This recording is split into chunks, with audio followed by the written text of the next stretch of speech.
With the war in Ukraine well into its third year, far-right parties storming the power centers of Europe and the Middle East in flames, the democratic world urgently needs strong leadership from the G7 this week. But many analysts warn that one can dream on. But Politico says the G7 summit in the southern Italian coast at the moment features arguably the weakest gathering of leaders the group has mustered for years. Most of the attendees are distracted by elections or domestic crises, disillusioned by years in office, or Politico says they are clinging desperately to power. But the G7 has agreed to use frozen Russian assets to raise $50 billion for Ukraine to help it fight invading Russian forces. Meanwhile, our Prime Minister has a packed schedule at the G7 summit. This is India's 11th participation at the summit.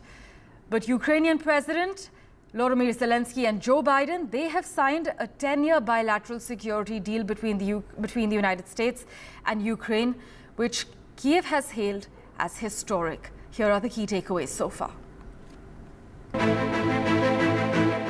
Prime Minister Narendra Modi arriving in the Apulia region of southern Italy, his first international visit since NDTV came to power. He is a special invitee at the G7 meeting, a gathering of the most powerful leaders in the planet. It's going to be a brief visit. Mr. Modi is here for just one day, an aspect reflected perhaps in the size of his interaction with the diaspora here. Unlike massive events in stadiums, there was a 5-minute meet and greet. I'm in Bari, a full 50 kilometers away from Borgo Egnazia. That is where the all-important summit of the G7 is taking place.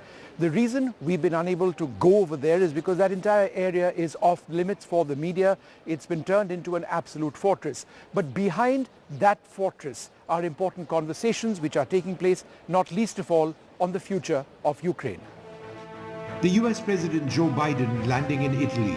His key agenda ahead of a World Peace Summit on Ukraine being held in Switzerland is clear. Arrive at an agreement that sends Russia a strong signal. A $50 billion package to Kiev, financed through seized Russian assets. We want to demonstrate that the U.S. supports the people of Ukraine, that we stand with them, and that we'll continue to help address their security needs. The agreement will show our resolve and continued commitment.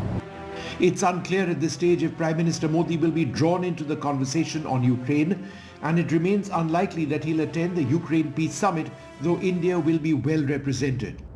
Here in Italy, though, India does have a key role to play as a leader of the global south. India has been invited to the G7 repeatedly. It's the 11th time India is participating in the meet, whose key players represent close to 45% of the global GDP and more than 10% of the world's population. Significantly, China is not a member, and Russia was ejected in 2014 following their invasion of Crimea in Ukraine. While the initial agenda of the G7 was on economic issues, talks between the most powerful economies in the world, the overall agenda has changed over a period of time, and that's because the state of the world's economy has changed. For example, India is now the world's 5th largest economy. We are in fact larger as an economy than the host nation Italy, France and also Canada. And India is seen to be an important voice of the global south, which is why India's participation, representation over here is seen to be crucial. Besides key bilateral meetings, including the possibility of one with his Canadian counterpart Justin Trudeau at a time of great tension between India and Canada over Khalistani separatism, Mr. Modi will be focusing on the Indo-Pacific region, Africa, climate change, migration and artificial intelligence. He will of course also look at the relationship with Italy, a key partner nation with whom New Delhi has had excellent relations. The Italian Prime Minister Giorgia Meloni was in India for the G20 summit in October 2021 and was in India on a state visit in March last year. Both countries are developing their strategic partnership. There are 2 lakh people of Indian origin in Italy, the second highest in the EU after the Netherlands. Italy is a member of the India-led International Solar Alliance. Trade in 2022-2023 was $15 billion. Italy is India's 4th largest partner in the European Union. India has an investment of $400 million in Italy in pharma, IT, electronics manufacturing and engineering. The G7 is an important platform because it has as members the most important and industrialized countries in the world and some of our key global partners. And for the Prime Minister, it's an occasion to reiterate the importance we attach to multilateralism. It's a platform on which he will espouse his vision of Vasudhaiva Kutumbakam and also follow up on some of the outcomes of the G20 summit that he had chaired last year. And obviously, we are also voicing the aspirations and expectations of the Global South on this platform. There's also a profound historic association in the relationship that's often forgotten. Close to 50,000 Indian soldiers fought for the liberation of Italy during the Second World War. They fought in some of the most important battles here, in Florence, Bologna and Monte Cassino. In parts of Italy, Indian soldiers are still remembered and honoured.